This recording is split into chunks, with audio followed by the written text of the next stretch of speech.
Hello! In this video I will show you how to set up VPN on VIVO V40 Lite.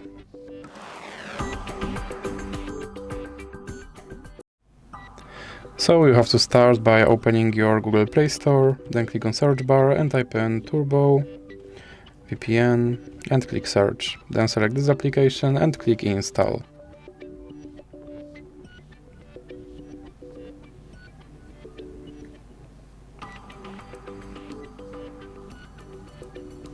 Now you can click open and click agree and continue.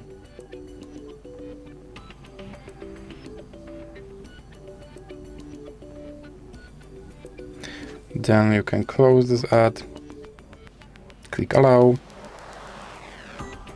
and click consent. Now you can click on this button to start your VPN and click OK. And now you can close this ad, and as you can see I'm connected to VPN in Canada. So that's it for this video. If you liked it, please remember to leave a like and subscribe.